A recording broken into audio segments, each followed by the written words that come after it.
Bonjour, merci d'être présent pour cette conférence après-midi de la Chouette organisée par Maxime aux Arts Enracinés. Alors aujourd'hui, comme vous l'avez pu le voir, je vais vous parler des vraies idées d'Alexandre Douguine.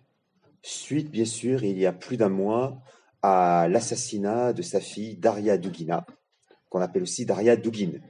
Alors je vais déjà commencer par faire une petite incise, puisque je vous rappelle qu'en russe, tout se met au féminin. Et donc on dit le nom des femmes, on met par exemple Dugina, ou bien la femme de Gorbatchev, c'était Raïssa Gorbatcheva. Ce qui veut dire que nos chers amis partisans de l'écriture inclusive devraient se mettre au russe, puisque l'écriture inclusive est naturellement dans la langue russe. Mais vont-ils le faire, vu les événements? Cela m'étonnerait. Donc je ferme la parenthèse pour revenir. En sachant que je n'ai jamais rencontré Daria Dugin personnellement, je l'ai écoutée quand elle intervenait sur différents sites amis.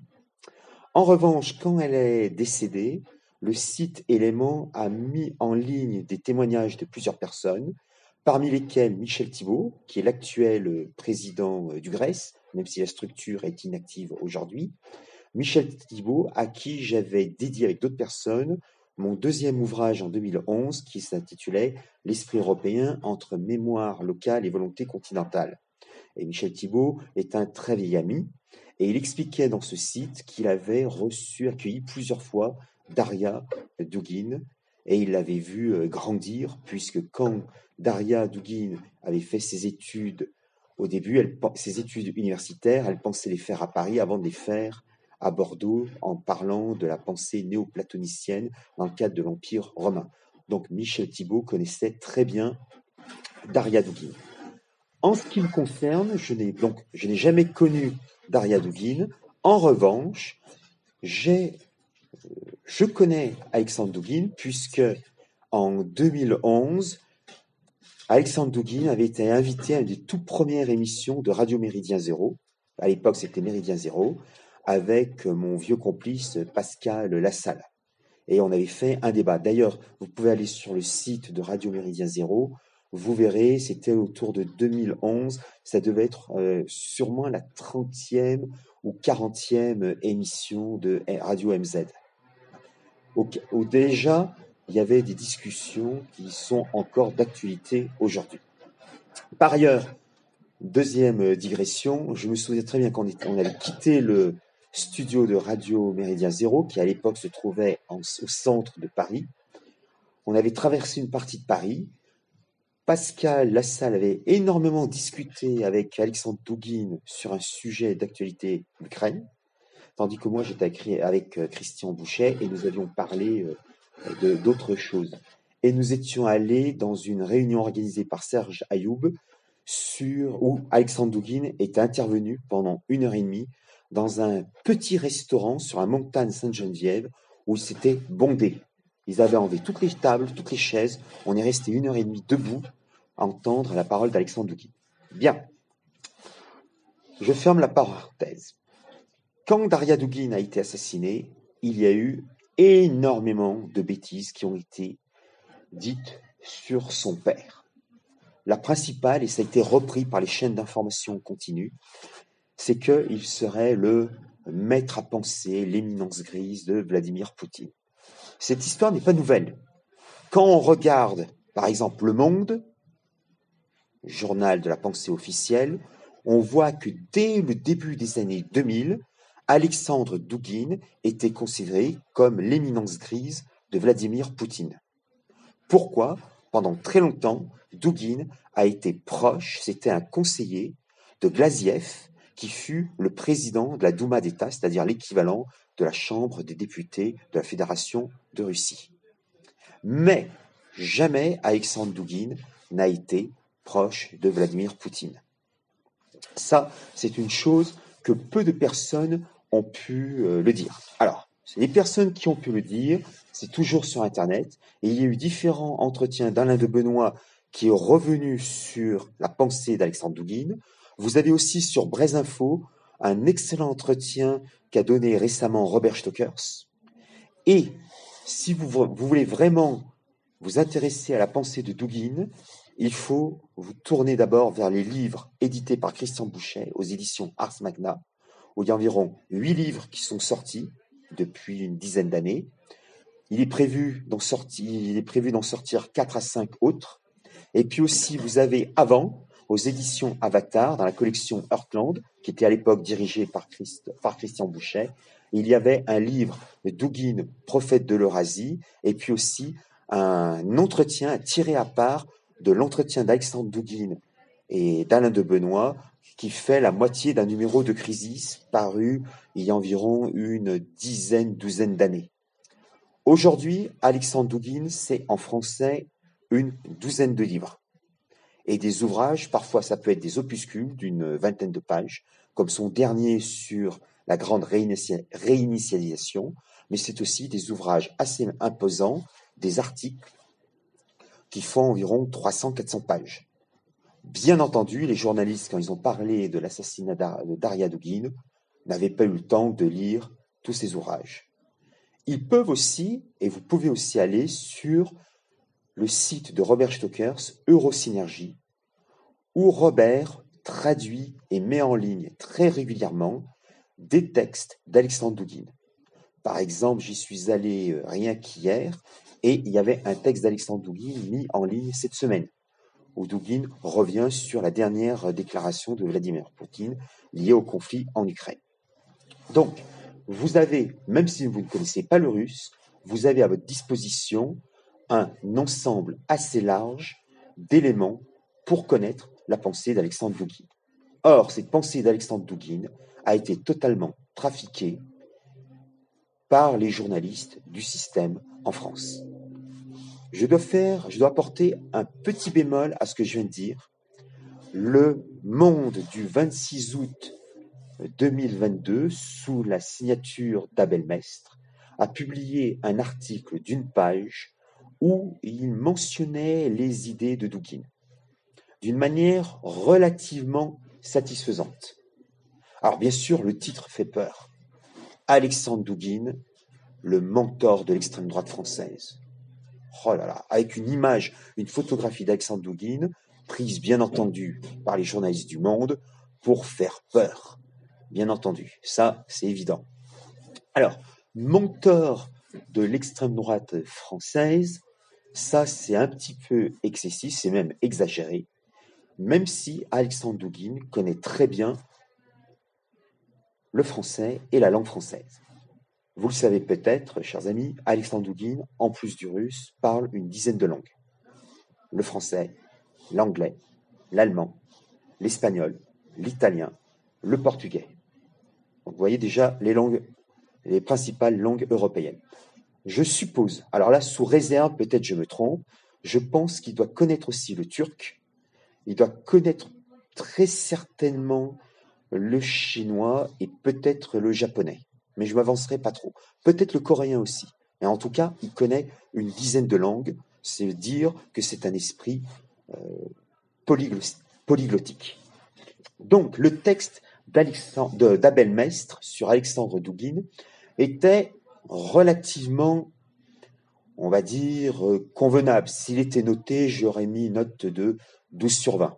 Par rapport à toutes les autres conneries qu'on a pu lire au cours de après l'attentat qui a tué Daria Douguine, eh bien, c'était vraiment au-dessus. Mais bien entendu, il n'y avait pas cette vision de longue durée.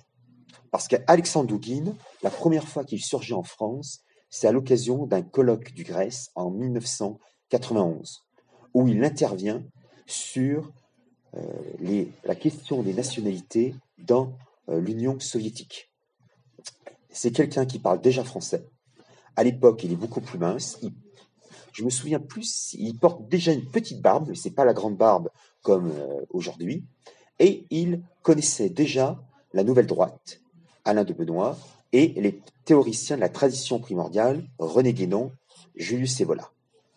Ensuite, au cours des années 90, Alexandre Douguine, et c'est là où je vais commencer à rentrer dans les détails, Alexandre Douguine, c'est comme les artistes. Il a des périodes.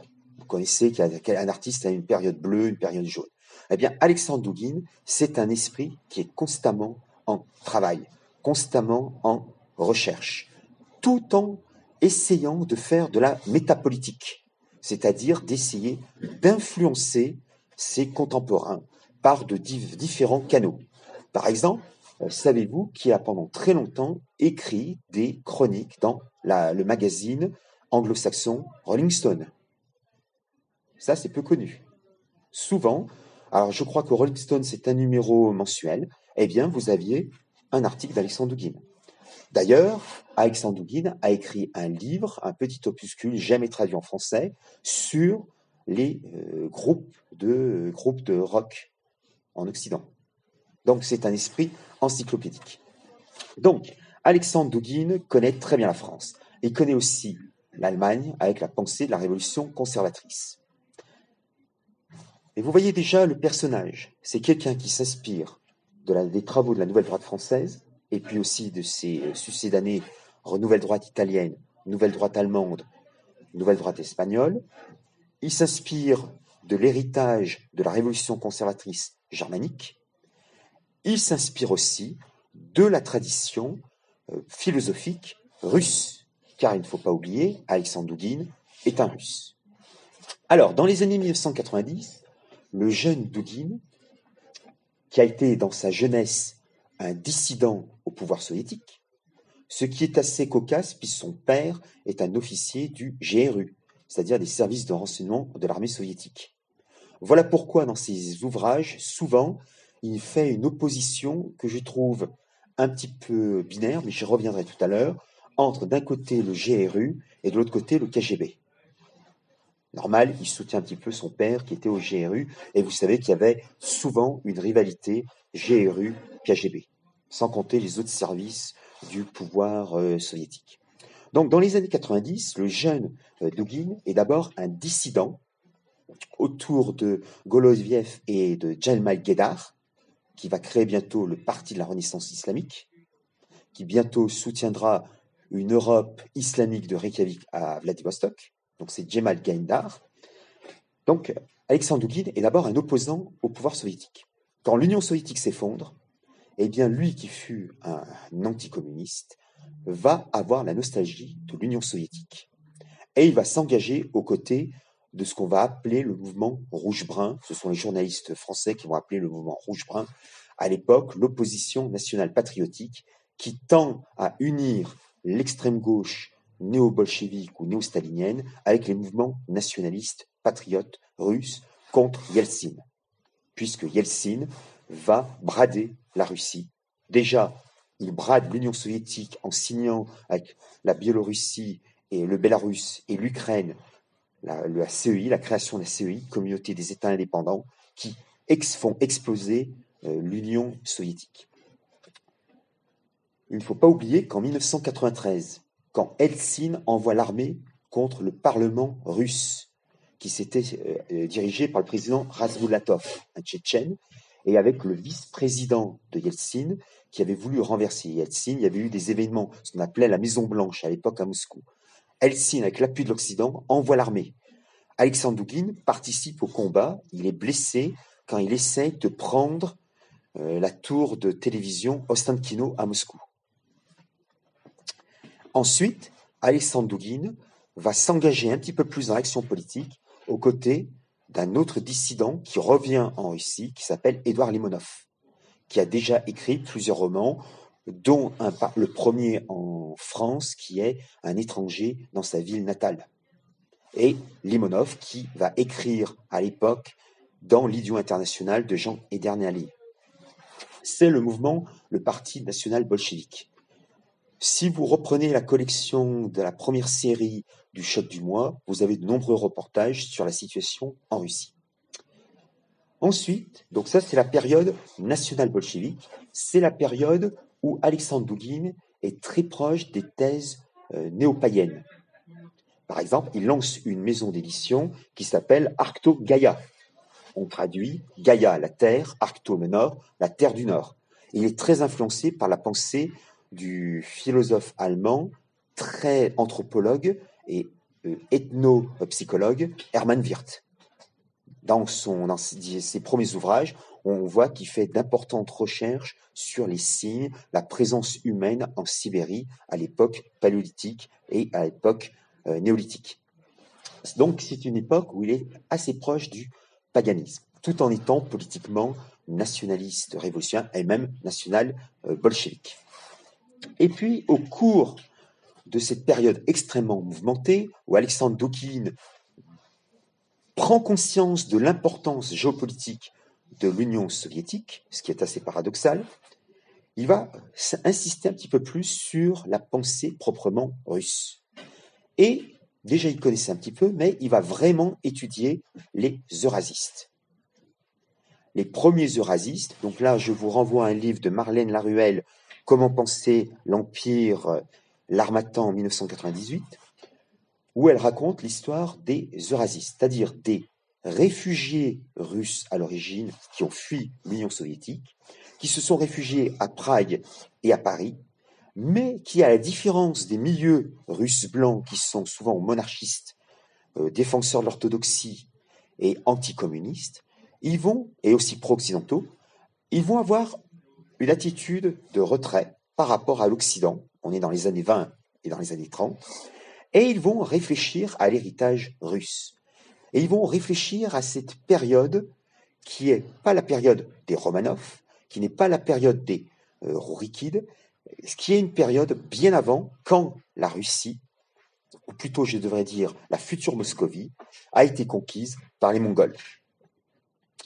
Et les eurasistes disent « Notre destin n'est pas de se tourner vers l'Occident, notre destin est de se tourner vers l'Orient, et surtout vers cet héritage mongol. » Car je vous rappelle qu'entre le XIIIe et le XVe siècle, les Mongols ont occupé à peu près une partie de ce qui est aujourd'hui la Russie. D'où, bien sûr, cette fameuse césure, puisque je vous rappelle que Vladimir Beausoleil devient chrétien orthodoxe byzantin en 988. C'est la naissance de ce qu'on appelle la Russe de Kiev, la Ruthénie. Et qu'ensuite, comme ils n'ont pas la structure des Capétiens, ils vont répartir, un peu comme les Francs mérovingiens et carolingiens, les garçons se répartissent quand leur père meurt, le patrimoine, l'héritage, et ça va être des principautés qui vont se faire la guerre. Et donc, ce qui aurait pu être un jour une sorte d'Ukraine unifiée va être éclaté, et quand les Mongols qu'on appelle à l'époque les Tartares, qui seront aussi des Tatars, vont arriver, ça va provoquer cet éclatement, cette séparation de ce peuple noyau slave oriental en trois branches. Je fais simple: les Ukrainiens, Ukraina, le bouclier, la marche frontière; les Bélarussiens, la Biélorussie, la Russie blanche, c'est-à-dire la Russie qui ne paye pas de tribut à l'Empire mongol, et la Moscovie qui sera un jour la Russie de Pierre le Grand. C'est à partir de là que vous avez cette séparation, d'où les querelles interminable d'ordre historiographique pour savoir est-ce que les Russes sont des héritiers de l'Ukraine, de la Rousse, de Kiev, ou bien est-ce que les Ukrainiens sont les héritiers. Je ne vais pas rentrer dans ce détail parce que sinon on y est encore jusqu'à l'année prochaine. Donc Alexandre Doukhine s'intéresse aux travaux des premiers eurasistes, en sachant que certains eurasistes, dès les années 30 et surtout dans les années 40, vont se rapprocher du pouvoir stalinien, en disant Lénine, Trotsky, c'était des révolutionnaires, Staline, lui, il a une idée de l'État et il va essayer de défendre ce qui peut être défendable. Parce que, je vais faire une nouvelle incise, il faut bien voir que dans la pensée nationale russe, il y a plusieurs courants. Pour faire simple, je vais schématiser à l'extrême, on peut dire qu'il y a deux principaux courants. Vous avez le courant populiste, dont une des principales figures est Alexandre Solzhenitsyn. Je vous renvoie son livre « Comment réaménager notre Russie », où il explique qu'il faut recréer des communautés paysannes, les Zemstvo, avec la démocratie directe à la base, mais au sommet, une sorte de président qui peut rester au pouvoir 10, 15, 20 ans sans être réélu. Donc, si vous voulez, Solzhenitsyn reprend et adapte à la pensée russe de vieilles théories qu'on retrouve chez les légitimistes français, l'autorité au-dessus, mais la démocratie à la base. Ça, c'est le courant populiste. Et puis, vous avez un courant qui est plutôt le courant étatiste. Mais quand je dis étatiste, il ne faut pas penser intervention de l'État dans l'économie. C'est la structure comme l'État comme structure et comme vecteur d'organisation de la société. Ce courant étatiste se trouve principalement chez certains bolcheviks et chez certains opposants. Par exemple, à l'époque de la fin de l'Union soviétique, vous aviez dans le Soviet suprême un colonel qu'on appelait le colonel noir Akhnis, qui était d'origine lettonne, qui défendait l'unité de l'Union soviétique, bien qu'il soit lui-même letton. Et d'ailleurs, le colonel Viktor Akhnis est aujourd'hui citoyen de la Fédération de Russie. Il a renoncé à sa citoyenneté lettonne. Donc, les étatistes disent c'est un État qui doit être très fort, qui doit contrôler l'espace. Et les étatistes russes s'inspirent bien entendu de la tradition étatique impériale russe ou tsariste russe, des Mongols, depuis Karakorum, puisque vous savez très bien que Gengis Khan avait l'habitude de regrouper les terres, de demander le tribut, mais en dehors de ça, il laissait une très grande liberté au peuple qu'il contrôlait. Il n'y avait pas d'imposition religieuse. Dans l'empire Gengis Khanide, il y avait différentes religions qui étaient tolérées. Et d'ailleurs, Gengis Khan adorait le Tengri, qui était le grand dieu du panthéon mongol, et il acceptait qu'il y ait des chrétiens nestoriens, et pas des chrétiens catholiques ou des chrétiens orthodoxes byzantins. Il acceptait qu'il y ait des musulmans ou même des communautés juives. Donc, les eurasistes reprennent la tradition de l'État en disant que la Russie est un empire. D'ailleurs, je vous rappelle qu'en russe, il y a deux mots pour dire russe. Vous avez le premier mot qui est le russe au sens ethnique du terme. Donc souvent, je vais rentrer dans les clichés, grands yeux bleus blancs. Et puis vous avez le citoyen de Russie. Je vous rappelle, héritage de l'Union soviétique, on sépare la nationalité de la citoyenneté.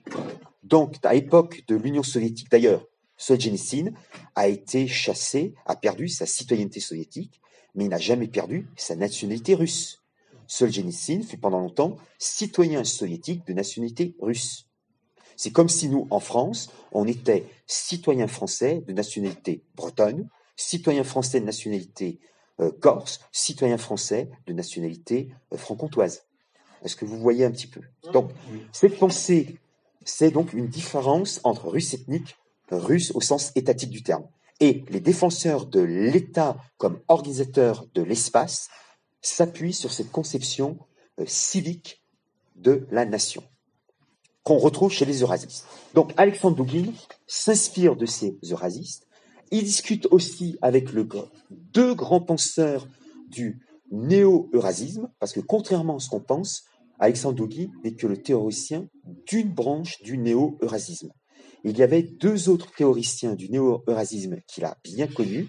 Le premier, c'est Lev Goumilev, qui est très en vogue, qui fut très en vogue au Kazakhstan, puisque la grande université du Kazakhstan s'appelle Lev Léon Goumilev, dont la mère était une grande poétesse russe, Maria Armatova, et son père un dissident russe.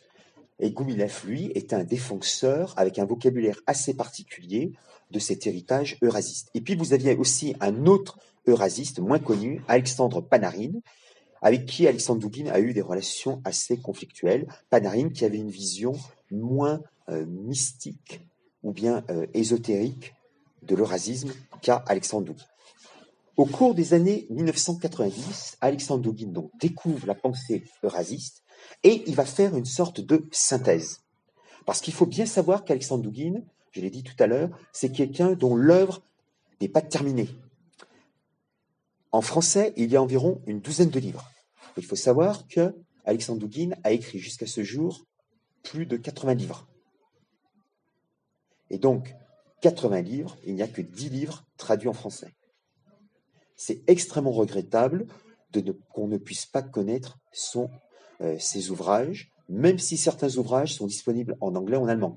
Par exemple, la pensée Heidegger ou le nouveau commencement. Donc, Alexandre Douguine s'inspire des penseurs eurasistes. Donc, vous voyez, il commence à faire une équation personnelle.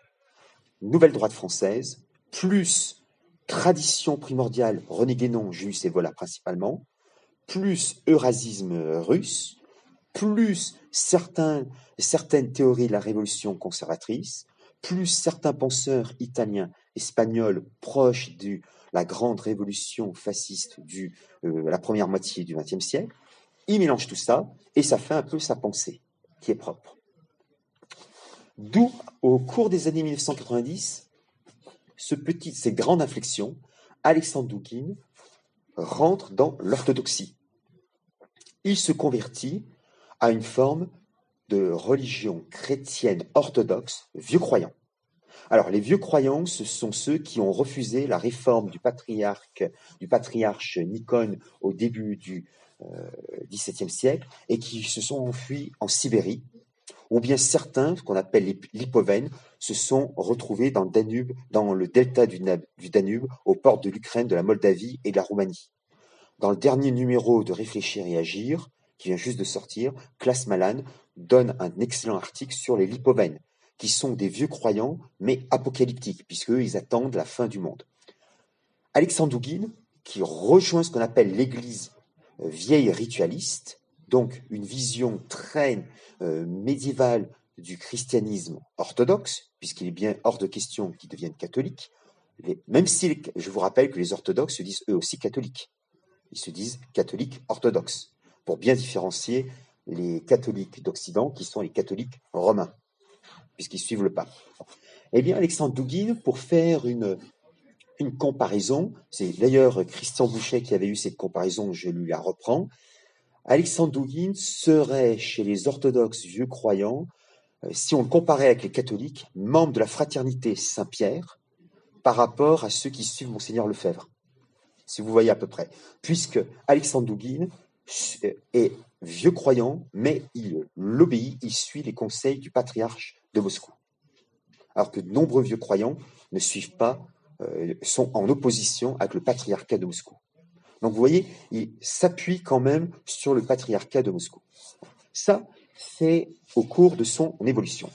Dans les années 2000, comme Vladimir Poutine arrive au pouvoir et rétablit la verticale du pouvoir et met un terme à l'indépendantisme ou à l'autonomie des gouverneurs régionaux, Alexandre Douguine se lance dans le mouvement politique. Il va créer le mouvement international eurasien. Et il va essayer d'intervenir dans les élections. Et bien entendu, ça ne va pas prendre. Ça ne va pas prendre du tout.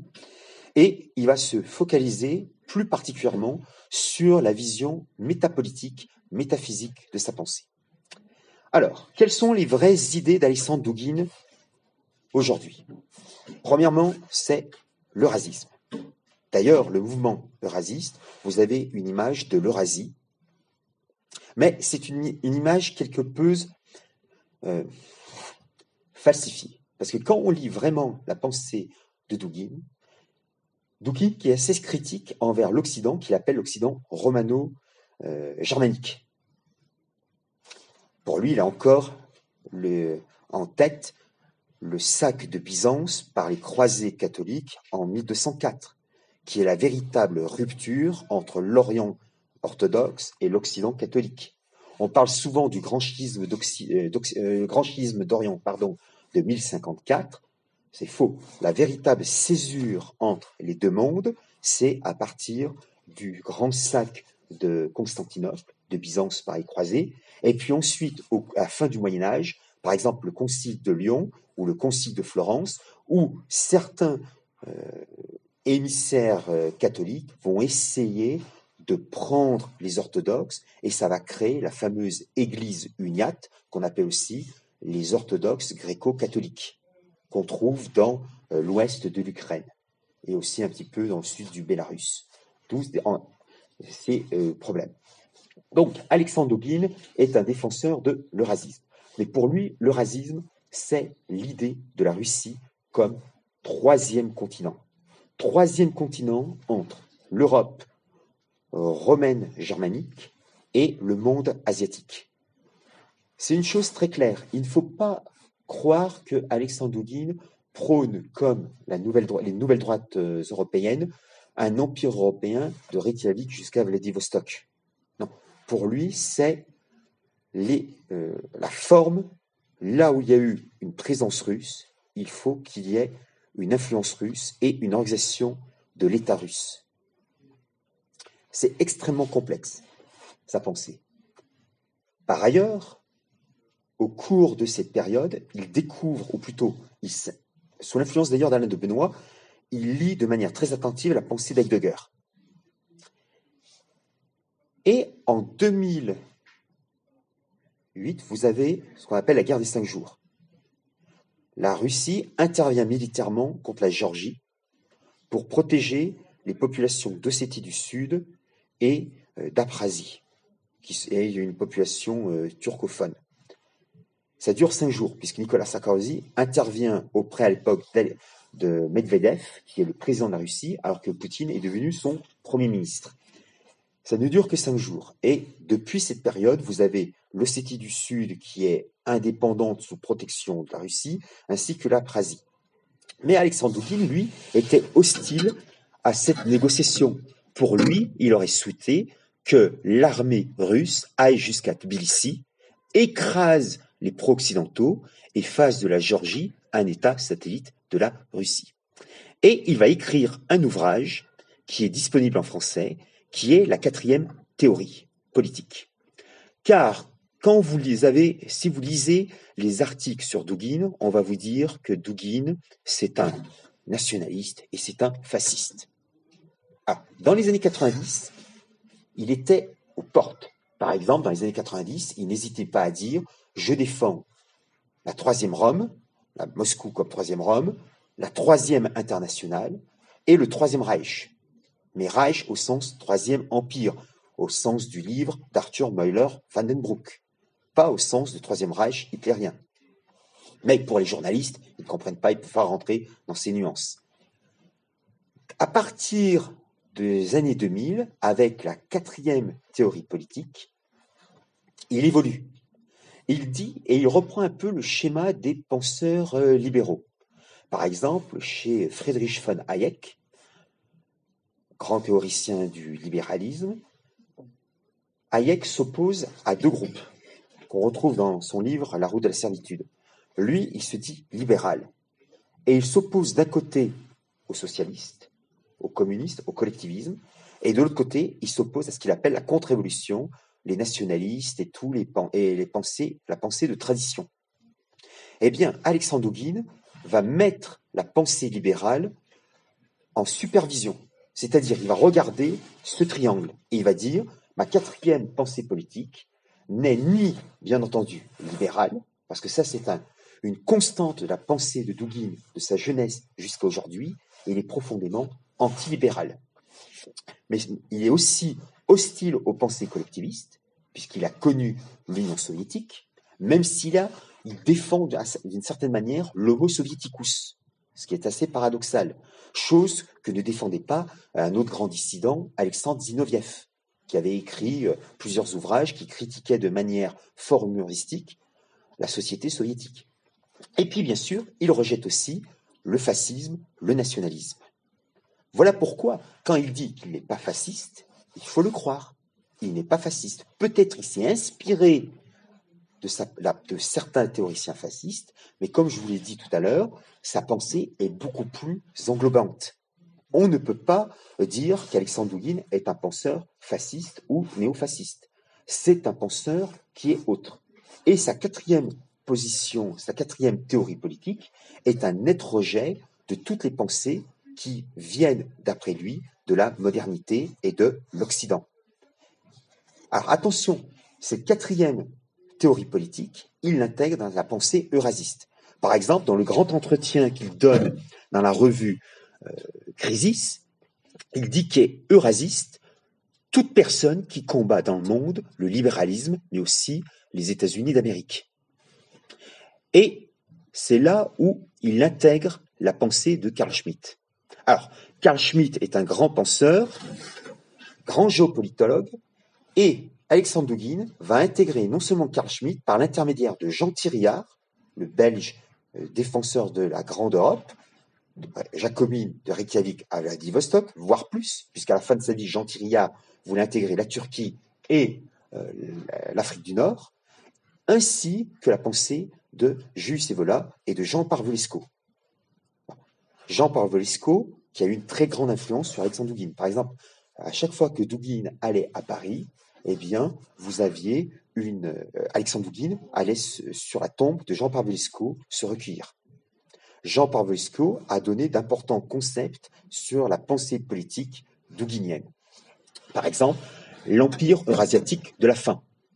Quand Parvulesco parle aussi du Endkampf, qui en allemand veut dire le combat final.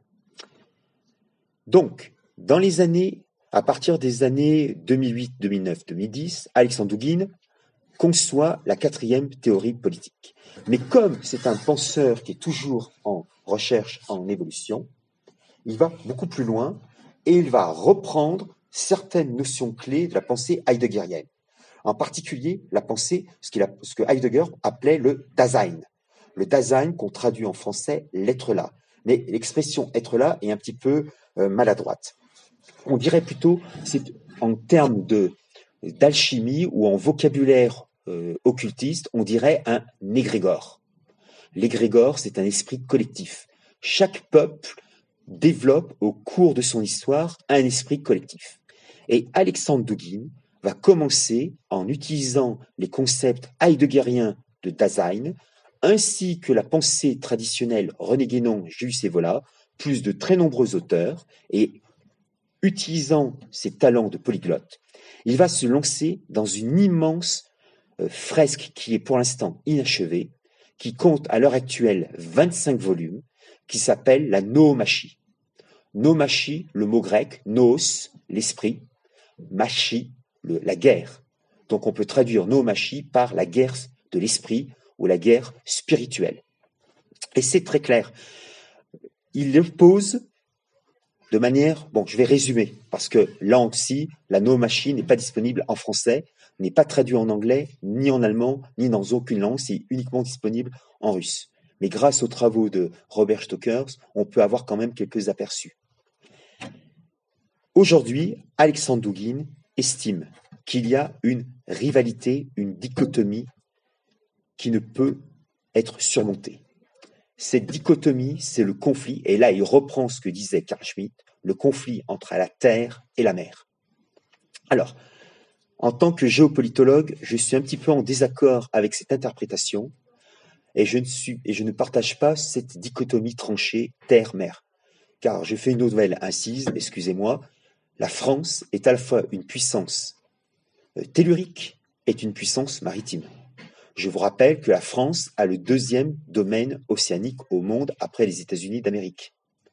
Que la France, historiquement, quand on regarde son histoire militaire, a eu souvent une importante flotte de guerre. En particulier, sous Louis XVI, quand les navires français ont remporté des batailles navales pendant la guerre d'indépendance américaine face aux Britanniques. Je vous rappelle que dans les années 30, l'amiral Darlan avait créé une flotte de guerre française exceptionnellement remarquable. Donc la France ne peut pas s'intégrer dans cette logique terre-mer. Alexandre Douguine, lui, intègre cette logique. Pourquoi ? Parce que je vous rappelle, c'est un chrétien.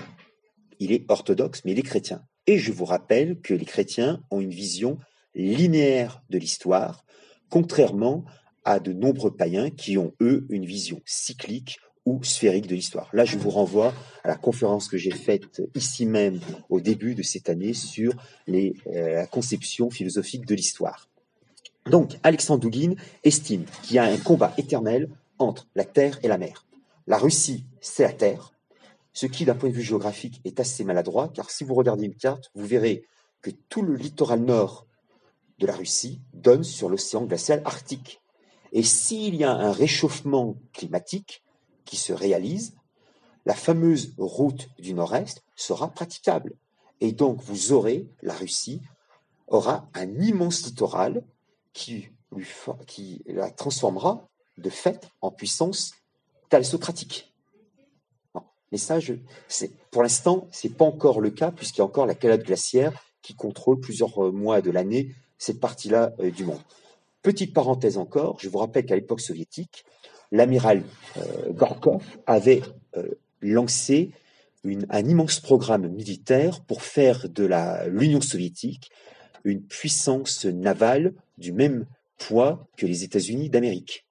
Et c'était le cas, puisque dans les années 1970, je vous rappelle que les Soviétiques avaient des ports dans différentes parties du monde, à Da Nang au Vietnam, mais aussi en Afrique, Angola, Mozambique, mais aussi à Cuba, mais aussi, bien entendu, dans plusieurs ports européens, non seulement Mourmansk en Russie, Union soviétique, mais aussi en Pologne et en Allemagne de l'Est. Donc là, vous voyez que l'Union soviétique pratiquait quand même une politique thalassocratique.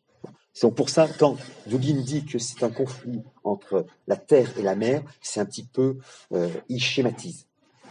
Donc, pour Alexandre Dugin, la Russie, c'est la terre, l'Occident, les États-Unis d'Amérique, c'est la mer. Et cette idée, la mer, il s'inscrit dans les travaux de Zygmunt Bauman, excusez-moi, c'était Zygmunt Bauman, le grand philosophe britannique d'origine polonaise, qui a théorisé l'ère liquide. Notre monde, ce qu'on appelle la postmodernité ou l'archimodernité, est un monde fluide, un monde liquide.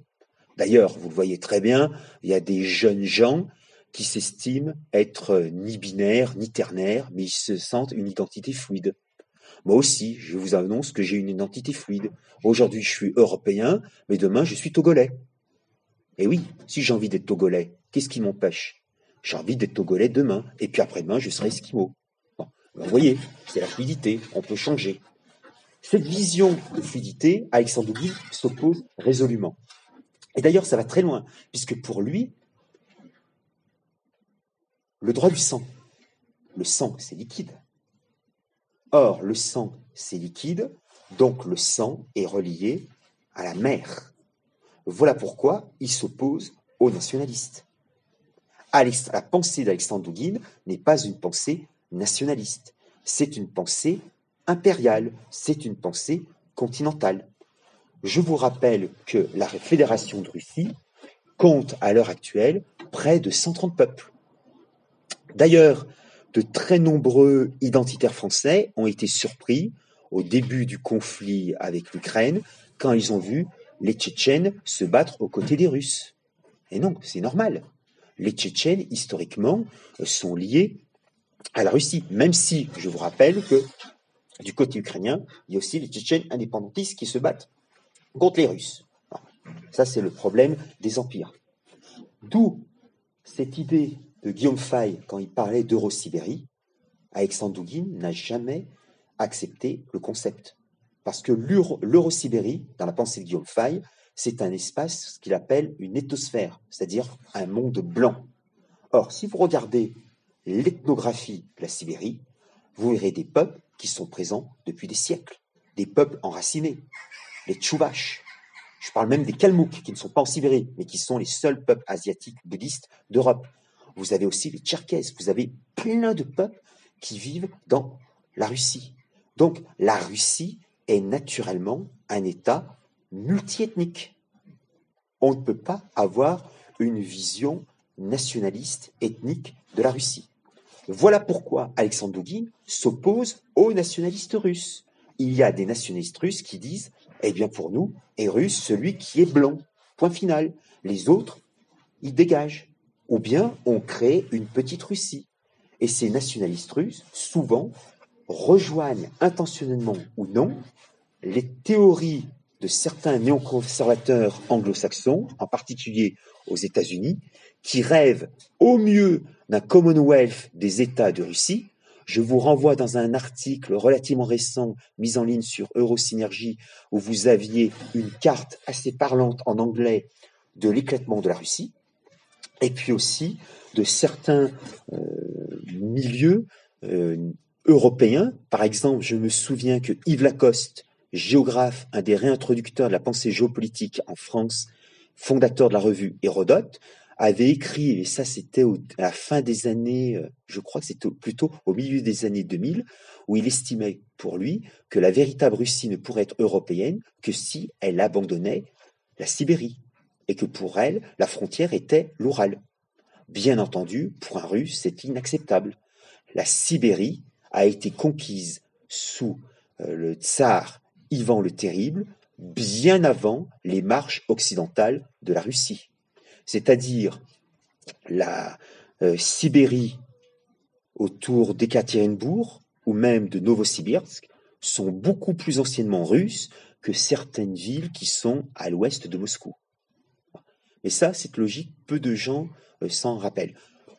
Donc, Alexandre Douguine s'oppose au nationalisme au sens qu'on pourrait l'entendre en Occident, droit du sang. Il préfère plutôt le droit du sol, ce qui est logique.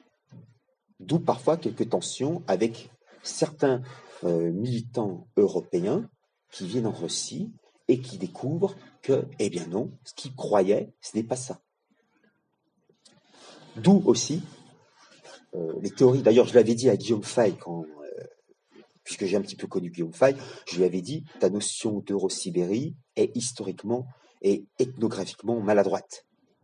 Il m'avait dit, tu as raison, mais tu vois, c'est une idée de mythe au sens sorélien du terme, c'est-à-dire qui permet de mobiliser les esprits. Ce qui est vrai. Alexandre Douguine défend le racisme, défend l'esprit des peuples. Et dans sa noomachie, il essaye d'intégrer le logos de chaque peuple dans une sorte de grande architecture à la fois géopolitique, métaphysique et philosophique des civilisations. Donc chaque livre, il essaie dans chaque livre d'expliquer le génie de chaque peuple. Par exemple, le génie français, le génie italien, le génie espagnol. Il est aidé par le fait qu'il, je vous le rappelle, il maîtrise de nombreuses langues. Donc il connaît assez bien ces peuples. Il reprend une vision encyclopédique de l'histoire, mais qu'il retourne à son profit pour développer sa vision de Russie. Une autre idée d'Alexandre Douguine, qui est une conséquence de cette vision, c'est le messianisme. Pour Alexandre Douguine, la Russie a une mission. C'est une mission continentale, c'est une mission qui rejoint la Troisième Rome. Car je vous rappelle que quand l'Empire byzantin est tombé en 1453 sous le coup des Ottomans, le grand-duc de Moscovie avait épousé une princesse byzantine. Comme il était byzantin, il dit « Je suis l'héritier de Byzance ». Et donc, un moine va faire une sorte de rêve ou une prophétie, va dire « Il y a eu Rome, il y a eu la deuxième Rome, Constantinople, il y aura une troisième Rome, Moscou, mais il n'y aura pas de quatrième Rome. » Donc, Moscou devient le siège d'une mission eschatologique, c'est-à-dire favoriser l'arrivée, le retour du Christ pour chasser l'Antéchrist. D'où une autre vision d'Alexandre Douguine, c'est le catéchone. Le catéchone, c'est dans les épîtres de saint Paul, si je me souviens bien, c'est dans la deuxième lettre aux Thessaloniciens, où saint Paul parle du catéchone. Le catéchone, c'est celui qui résiste, qui empêche la venue, le surgissement de l'Antéchrist. Et qui peut favoriser aussi la venue du Messie. Donc une vision messianique. Ce n'est pas un hasard si Alexandre Douguine collabore dans une chaîne de télévision financée par le milliardaire orthodoxe monarchiste Maloé Efef, qui s'appelle Catéchone en russe. Et puis aussi, il y a une autre télévision sur Internet qui est Tsargrad. Tsargrad, c'est le nom d'Istanbul, de Constantinople, quand la ville sera reprise par la Russie. Car c'est une constante géopolitique. Pourquoi la Grande Catherine a voulu s'emparer des terres d'Ukraine? Pour avoir un débouché sur une mer chaude, la mer Noire, mais comme vous le savez, la mer Noire est une mer fermée, quasiment fermée. Le seul passage, ce sont les détroits. Et pour l'heure, les détroits sont contrôlés par l'Empire ottoman. D'où les tentatives à plusieurs reprises à partir du XVIIIe siècle de la Russie d'essayer de contrôler les détroits. D'où aussi le traité d'Andrinople, qui était très avantageux, mais qui, à la fin du XIXe siècle, mais qui sera immédiatement annulé par l'intervention des puissances britannique et française pour soutenir l'Empire ottoman. Mais ça, Alexandre Douguine, qui a aussi une vision historique, s'en souvient. Les Russes s'en souviennent. Le catéchone, c'est la Russie qui résiste au monde occidental, qui résiste à la déferlante occidentale. Et pour Alexandre Douguine, il est très important que l'égrégore russe, donc l'égrégore, cette addition de tous ces esprits, de ces peuples, soit un modèle au modèle occidental qui est en train de se répandre dans le monde. C'est extrêmement important. D'où aussi, et c'est un des titres d'un ouvrage disponible en français, Alexandre Douguine soutient le front de la tradition. Ce front de la tradition, c'est l'union de toutes les religions traditionnelles contre la modernité occidentale.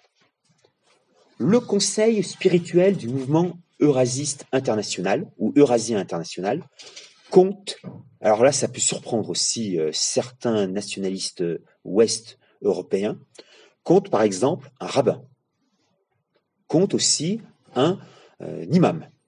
Car pour Alexandre Douguine, la Russie a 4 religions traditionnelles. L'orthodoxie, en toutes ses facettes, bien entendu, vieux croyants ou pas. L'islam, à la différence des Européens de l'Ouest, l'islam est intégré à la société russe.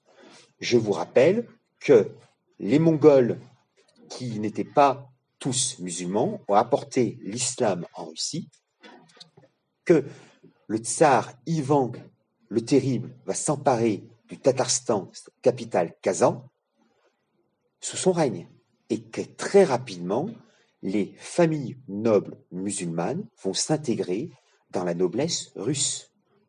Il y a une forte tradition musulmane en Russie. Je vous renvoie à un ouvrage paru en 2010 de Lorraine de Meaux qui s'appelle La Russie et la tentation de l'Orient, qui est extrêmement éclairante. Cet ouvrage, fort brillant, montre toute l'importance de l'idée orientale dans l'histoire de la Russie. Et bien entendu, Alexandre Douguine s'inscrit dans cette vision du monde. Donc, l'islam fait partie de la spiritualité russe. Alors, quel islam? Alexandre Douguine dit aussi bien le sunnisme que le chiisme, même si vous savez qu'en Russie, il y a très peu de chiites, il y a beaucoup des sunnites, mais aussi il y a beaucoup de soufis. Les Tchétchènes s'inscrivent dans les confréries initiatiques soufis. Donc le soufisme, pour faire simple, c'est une forme d'ésotérisme musulman. Je fais très simple, ce n'est pas l'objet de cette intervention aujourd'hui. Troisième religion, donc christianisme orthodoxe, islam, troisième religion traditionnelle, le judaïsme. D'ailleurs, en 2011, pour célébrer, je crois, les 60 ans de la mort de René Guénon, Alexandre Douguine avait participé à un colloque où il y avait 3 rabbins de 3 groupes différents, et ces 3 rabbins, qui connaissaient déjà Douguine, n'ont pas été horrifiés d'être à côté d'Alexandre Douguine. Donc quand vous entendez des journalistes ignares dire qu'Alexandre Douguine est un antisémite, vous en connaissez beaucoup. Moi, j'ai jamais vu de photographie où Adolf Hitler était à côté d'un grand rabbin. Bon, ça. En revanche, ce qu'on peut dire, c'est que Alexandre Douguine peut être hostile au sionisme. Ça, c'est évident. Il est antisioniste. Mais je vous rappelle que, contrairement à ce qu'on peut croire, être antisioniste ne veut pas dire être antisémite. Puisque je vous rappelle, là encore, qu'il y a plusieurs courants du judaïsme de tradition, comme les Satmars ou d'autres groupes, qui sont juifs de tradition et résolument hostiles à Israël, puisqu'ils se défendent, ils sont du côté de l'OLP.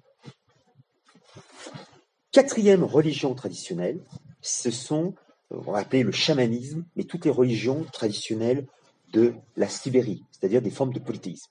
Donc voilà les 4 religions traditionnelles qu'Alexandre Douguine intègre dans sa vision du monde et dans son mouvement international eurasien. Bien entendu, le catholicisme romain, les protestantismes ne sont pas les bienvenus. Et il s'oppose, comme le patriarche de Moscou, aux tentatives d'évangélisation des populations russes, surtout dans les années 90. Dernier point, ensuite vous pourrez me poser des questions sur ce panorama très rapide, je vous le conçois, et quelque peu décousu, de la pensée d'Alexandre Douguine. C'est une vision eschatologique. Alexandre Douguine, dans le texte que je faisais référence en début de cette intervention, que vous pouvez lire sur Eurosynergie, parle de guerre sainte populaire au sujet du conflit de l'Ukraine. Je rappelle qu'Alexandre Douguine est à moitié ukrainien. Sa mère était ukrainienne. Donc, on ne peut pas le critiquer en disant qu'il est ukrainophobe. Non, puisqu'il est à moitié ukrainien. Mais ça, c'est tout le problème des liens entre l'Ukraine et la Russie. De nombreuses familles russes ont des attaches en Ukraine. Et de nombreuses familles ukrainiennes ont des attaches en Russie.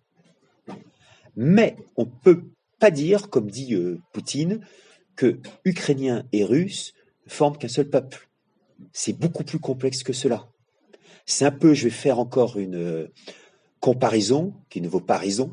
C'est comme nous, Français, avec les Québécois. Nous parlons la même langue, et pourtant, il y a 4 siècles qui nous séparent. Les Québécois, même si un jour ils deviennent indépendants, ne souhaiteront pas être attachés à la République française. Ou mieux, les Wallons, de l'autre côté de la frontière. Il y a certains qui veulent rattacher la Wallonie à la France. Éric Zemmour, Bruno Maigret ont expliqué qu'ils voulaient intégrer la Wallonie à la France. Quand on pense que les Wallons, non, les Wallons sont des Wallons. Les Wallons ne sont pas des Français. Et intégrer la Wallonie à la France, c'est comme si vous mettez au milieu de votre visage, je ne sais pas, deux jambes. C'est la même chose. Les Wallons ont, du fait de leur histoire, de leur structure mentale, totalement divergé du groupe principal français qui se trouve en France. Eh bien, c'est la même chose entre les Ukrainiens, les Bélarusses et les Russes. En revanche, Alexandre Douguine estime qu'il faut que la Russie contrôle d'une manière ou d'une autre l'Ukraine.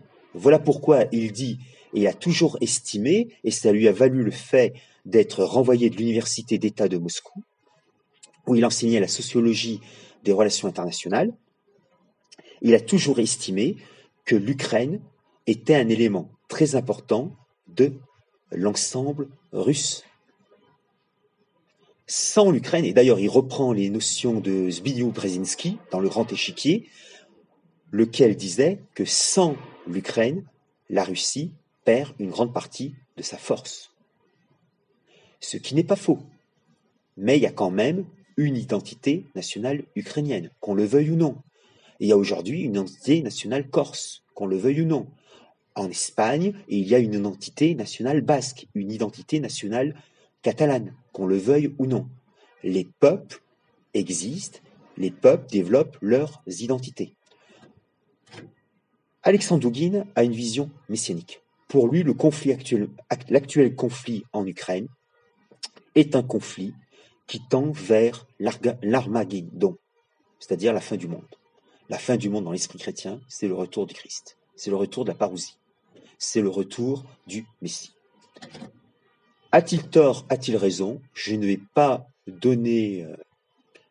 faire un commentaire sur ce point, en sachant, je vous répète, que la pensée d'Alexandre Douguine continue à se développer, à se déployer au fait de l'actualité. Sa fille Daria, qui suivait bien entendu les pensées de son père, avait développé un point de vue très intéressant. On va dire que Alexandre Douguine, c'est encore une fois Christian Bouchet qui emploie le terme, Alexandre Douguine, ce n'est pas Jacques Attali. Ça serait plutôt un Bernard-Henri Lévy, sans la chemise blanche entrouverte et avec une longue moustache et une longue barbe. C'est à peu près, vous voyez, c'est à peu près une sorte de BHL, mais version différente, interventionniste, plus proche de notre point de vue que notre BHL national. C'est pas Jacques Attali, c'est-à-dire que c'est pas quelqu'un qui est au milieu, auprès des dirigeants. Donc, pour conclure ce bref panorama de la pensée d'Alexandre Douguine, je sais que j'étais très rapidement, j'ai surfait une œuvre très riche. Disons qu'elle n'est pas terminée. Elle sera terminée le jour où Dugin disparaîtra, qui a été reprise par sa fille, Daria, qui était moins dans ses textes, quand on lit ses textes, Daria qui parlait très bien français, on voit qu'elle est c'est beaucoup plus, c'est moins maniéré, c'est moins asséchante, une pensée asséchante. Un peu quand vous lisez Heidegger. Quand vous lisez Heidegger, parfois, il faut s'accrocher un petit peu. C'est pas un livre sur les bisounours, ça c'est sûr.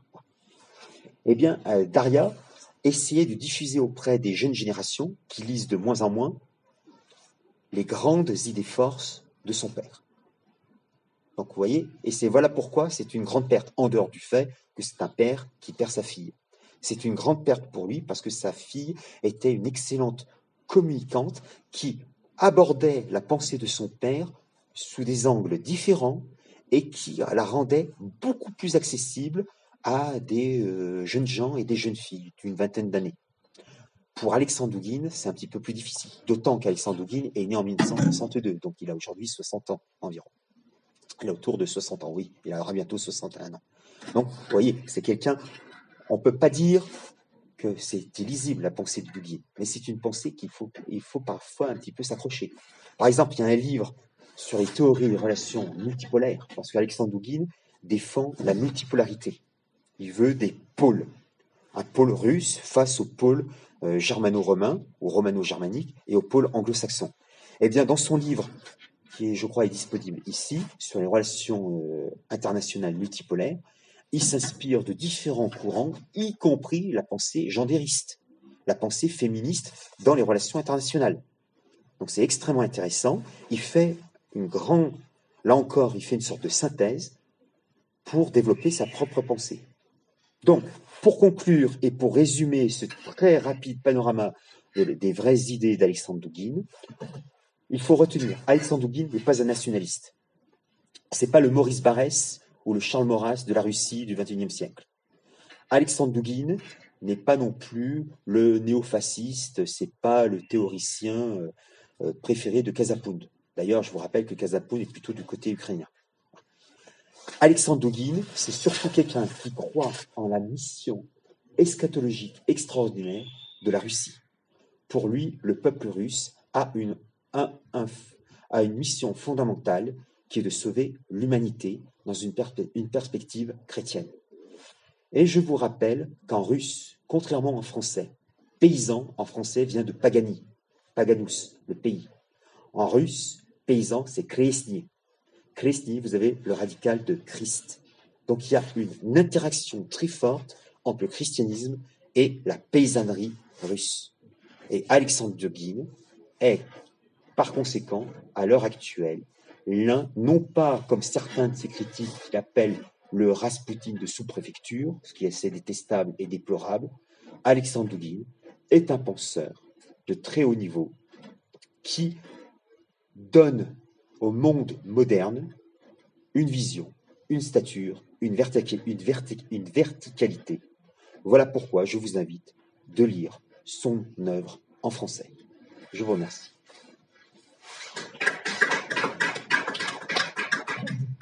Vous pouvez me poser quelques questions, on a du temps, j'ai fait en sorte que ça déborde un petit peu plus, mais n'hésitez pas, je sais que j'ai été très décousu.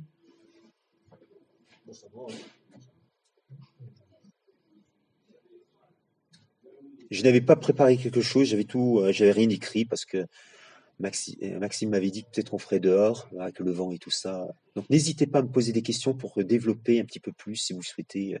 Alors j'aurais une question par rapport à l'eurasisme, concernant le fait de centraliser en gros au niveau d'un État fort la Russie et les pays voisins. En gros, c'est ça. Alors, chez Dugin, c'est un petit peu plus complexe. D'abord, il y a la théorie.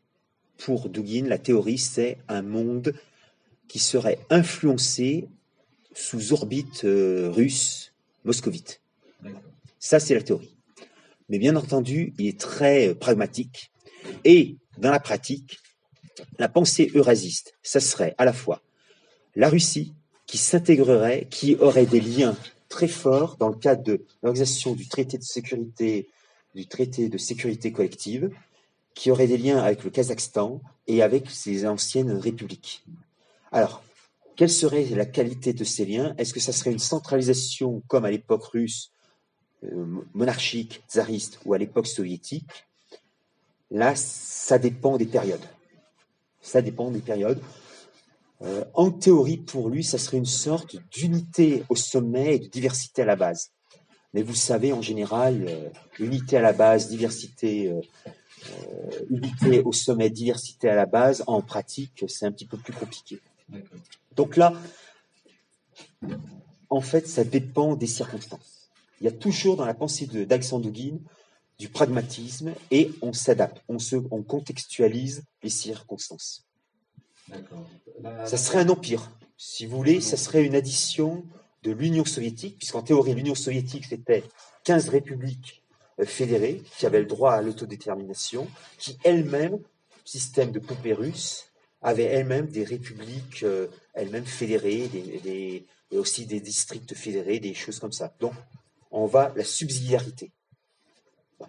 La subsidiarité qui s'appliquerait dans le domaine russe s'inspire aussi de la symphonie des pouvoirs de la pensée byzantine, c'est-à-dire l'autoritas politique avec le magistère spirituel. Et il y a une sorte d'équilibre. Donc ça serait un équilibre. Concrètement, comment ça pourrait se réaliser? Je n'en sais rien. Alors, je vous pose cette question parce que la première fois que j'ai entendu parler de l'eurasisme, bon, j'ai fait comme tout le monde, je me suis d'abord renseigné sur Wikipédia et je suis tombé sur une carte qui montrait les pays toujours inclus et ceux parfois inclus. Et on tombe parfois sur la Roumanie, la Bulgarie, la Grèce, qui sont majoritairement des pays orthodoxes. Et un autre pays qui est parfois inclus, c'est la Mongolie. Alors, est-ce qu'ils ont leur... quel serait... est-ce que c'est envisageable que ces pays soient... Alors, pour l'heure, il faut rappeler que pendant très longtemps, la Mongolie fut le seul État socialiste avec l'Union soviétique.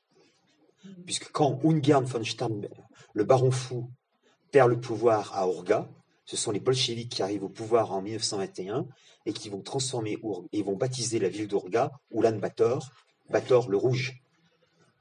Et pendant très longtemps, la Mongolie sera la seule république socialiste, même si elle n'est pas intégrée à l'Union soviétique.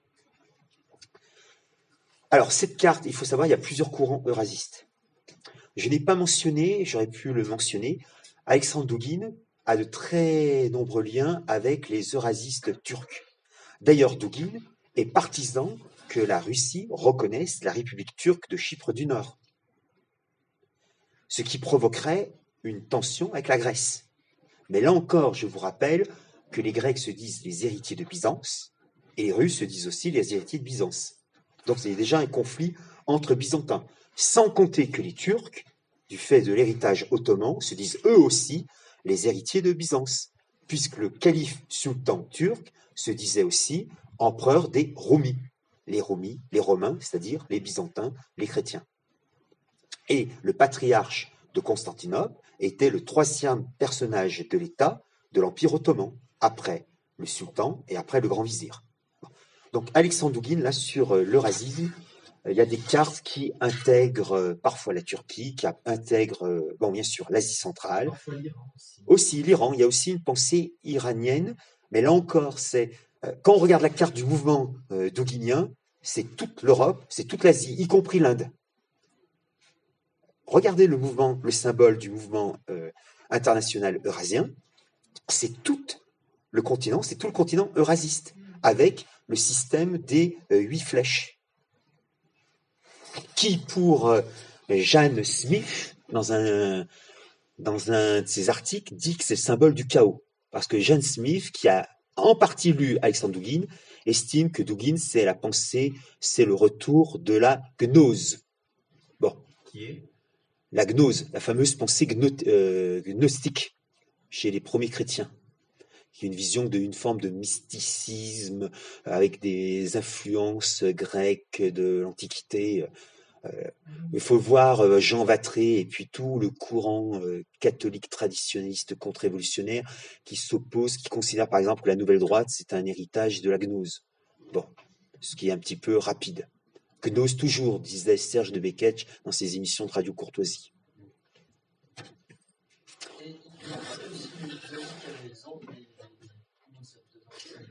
qui sont en fait l'équivalent presque de la fraternité sacerdotale simpliste, voire qui tendraient vers une forme de sédévacantisme.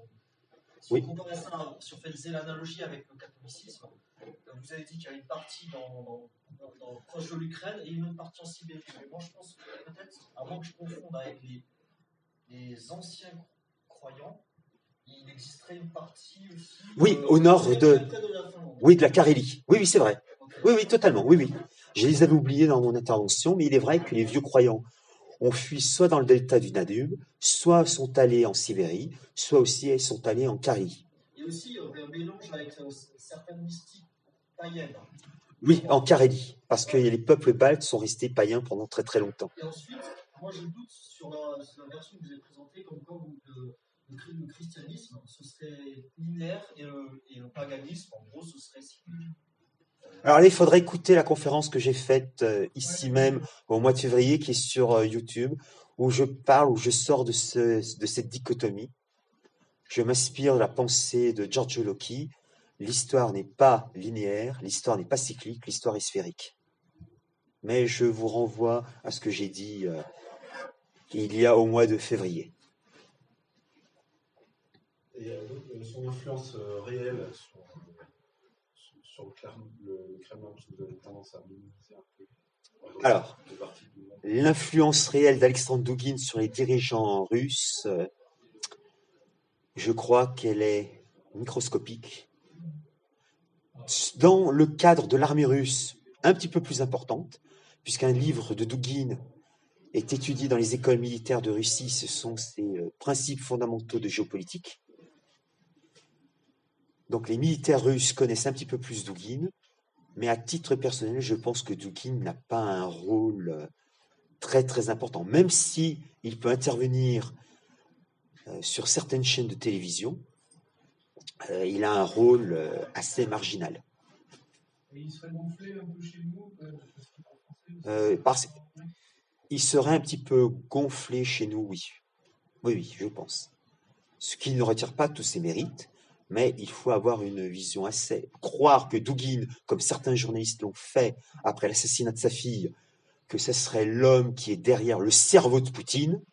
Alors là, quand j'ai entendu que Douguine était le cerveau de Poutine, n'importe quoi. En tout cas, les journalistes qui ont écrit ça n'ont pas de cerveau, ça c'est sûr.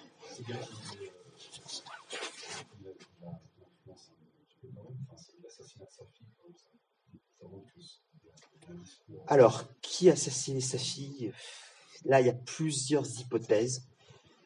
L'hypothèse ukrainienne me paraît, celle qui a été développée par les services de sécurité, me paraît un petit peu excessive.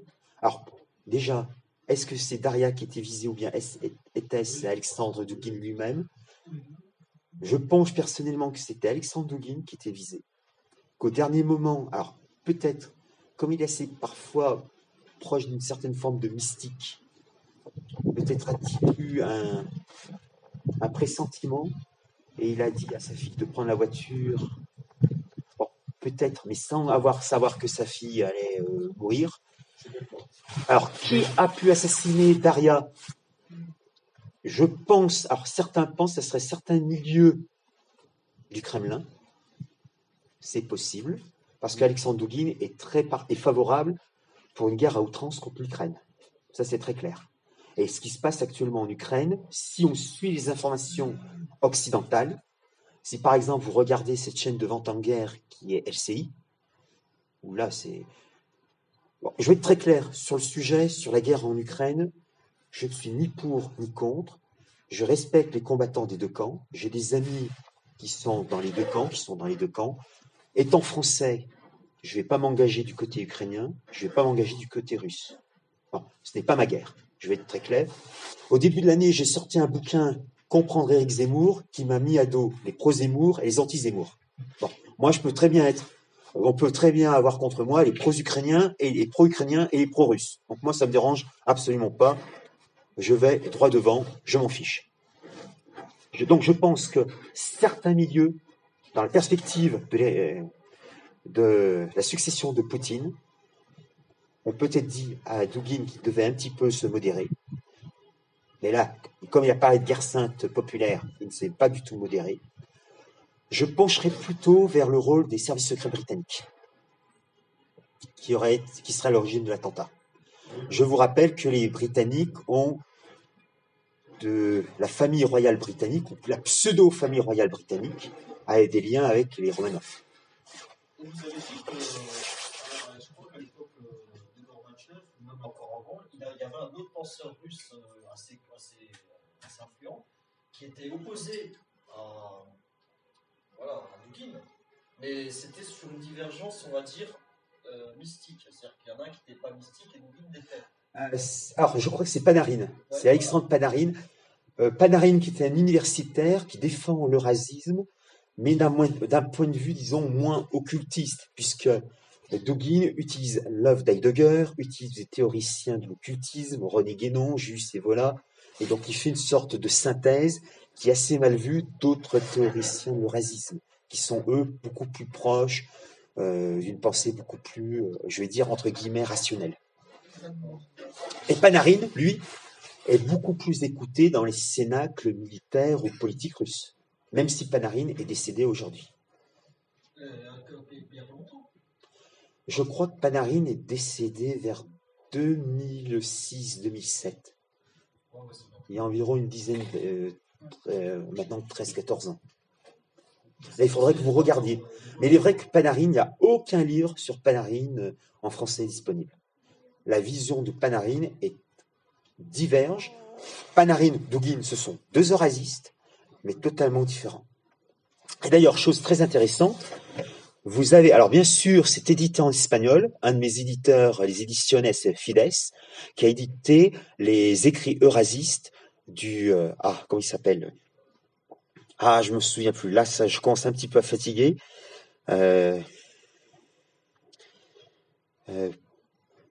Panirec, c'est un Turc qui est le chef du Parti du Travail de Turquie. C'est-à-dire qui politiquement est à l'extrême gauche.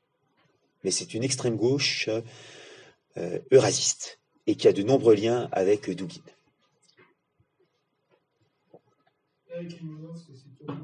Alors, avec Limonov, à un moment, ils ont collaboré ensemble et puis ensuite, ça a éclaté. Alors, je n'ai pas eu le fin mot de l'histoire. Pour Dugin, Limonov, c'était quelqu'un qui prenait l'énergie vitale des jeunes pour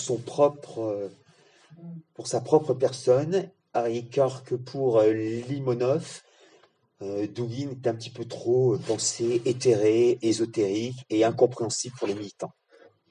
Je pense qu'il y avait déjà des divergences. Alors, Alexandre Dugin a critiqué Limonov parce qu'il y aurait eu une sordide histoire d'argent.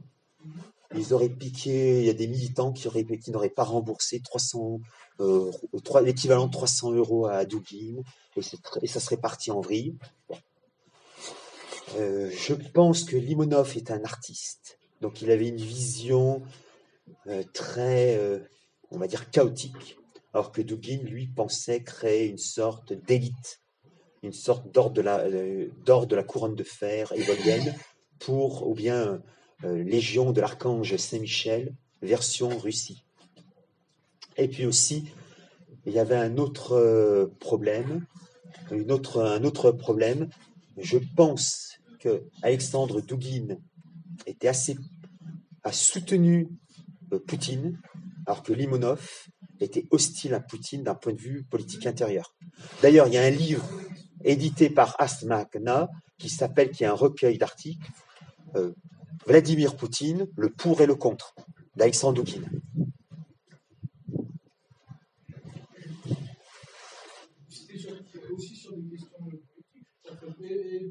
Pas tout à fait pour des questions géopolitiques. Avez-vous d'autres questions, puisque maintenant nous sommes au chaud? Vous avez parlé de son influence sur Poutine, qui est négligeable. Est-ce qu'il a une audience en Russie? Il y a des mouvements, alors il y a des militants, ça c'est sûr. Par exemple, à partir de 2014, Dugin était interdit de séjour en Ukraine. Il y avait un mouvement eurasiste ukrainien qui se retrouve aujourd'hui au Donbass, bien évidemment, ou bien en Crimée. A-t-il une influence d'un point de vue numérique? Je serais incapable de vous le dire. En tout cas, je sais que de nombreux eurasistes sont en première ligne, se battent contre les Ukrainiens. Ça, c'est évident. Ensuite, combien sont-ils? Je suis incapable. Il y a pas d'organisation.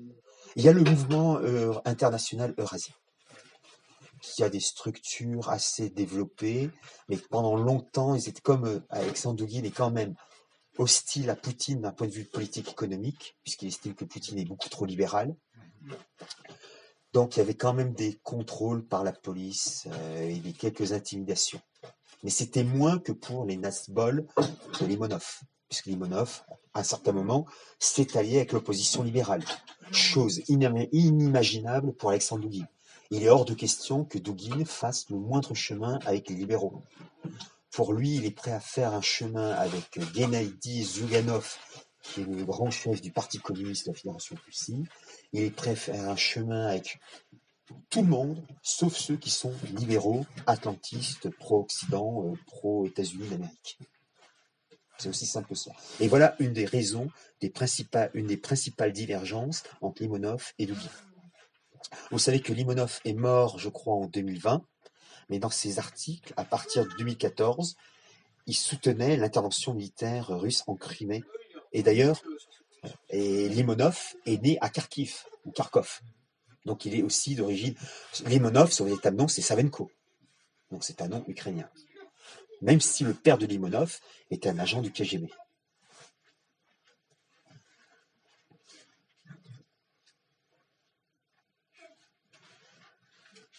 Oui, je ne sais pas si vous pouvez revenir sur la notion de catéchone.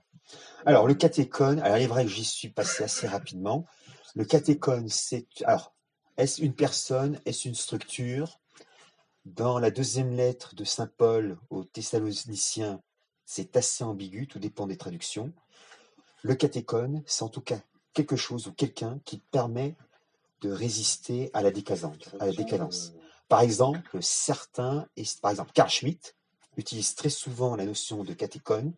Il considérait, donc Carl Schmitt, qui était très proche de l'Espagne, considérait le général Franco comme une sorte d'exemple de catéchone, puisque le franquisme, l'Espagne franquiste, a résisté au déclin de la modernité. Alors maintenant, quand on voit l'état de l'Espagne, on se pose des questions. D'autres personnes peuvent estimer que le catéchone, ça peut être une structure, une sorte de phalange ou d'ordre de la couronne de fer qui résisterait aux effets de la décadence et de la société archimoderne, postmoderne. Parce qu'Alexandre Douguin prend en compte la pensée postmoderne. Tous les philosophes de ce qu'on appelle la French Theory aux États-Unis, il les a lus, donc Derrida, Foucault, Guattari et d'autres. Et il a intégré ces notions dans sa pensée. C'est extrêmement riche. Comme il a intégré certains points de la pensée situationniste de Guy Debord. Donc c'est une pensée très éclectique. Et le catéchone, pour Douguin, c'est la Russie qui est le rempart face à la décadence, pour faire simple. Ça va être le cas, parce que ça se décristalise aussi là-bas. Bon, moins que chez nous, mais... Il est vrai qu'en Russie, il y a une forte déchristianisation. Les protestants interviennent et essayent d'évangéliser les populations russes et aussi les populations non russes présentes en Russie. Et il est vrai aussi qu'il y a en Russie, encore aujourd'hui, des lieux LGBT. Il y a aussi des séries ou des jeux télévisés en Russie, sur les chaînes d'État russes, où il n'y a aucun problème, où on peut voir des populations diverses et variées. Il ne faut pas oublier qu'il y a l'héritage de l'Union soviétique. Et il y avait l'université qui accueillait de nombreux étudiants étrangers, l'université, comment s'appelle ce dirigeant congolais assassiné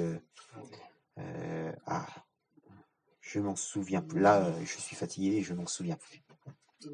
Donc, c'est toujours l'ambivalence. On ne peut pas, d'un point de vue, trancher. Ils sont traversés quand même par le libéralisme. Ils sont aussi avec les oligarques et tout ça, il y a eu une politique libérale. Poutine a une politique libérale, même s'il est en train un petit peu de revenir dessus. Oui, puisque quand il est venu dans la Constitution... Alors ça, c'est le tournant, et Douguin a approuvé ce tournant quand il y a eu la réforme constitutionnelle. avant cette réforme constitutionnelle, c'était la Constitution de 1993, adoptée par référendum dans des conditions un peu spéciales. C'était juste après l'écrasement du Parlement russe. Poutine a poursuivi la lancée d'Helsinki. Il y a un théoricien national-catholique qui s'appelait Pierre de Villemarest, qui était grand spécialiste des services de renseignement et a lui-même été agent de renseignement français, qui écrivait dans Monde et Vie, dans la fin des années 90, une chronique de géopolitique, où ses derniers articles, il parlait de Poutine qui venait juste d'arriver au pouvoir, et il disait que Poutine était un national soviétique. Parfaitement juste. C'est un national soviétique. Et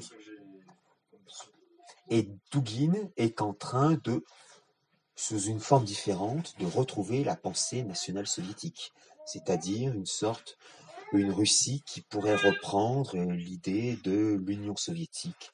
Alors, il va pas aussi loin que Vladimir Zhirinovsky, qui est mort il y a pas très très longtemps.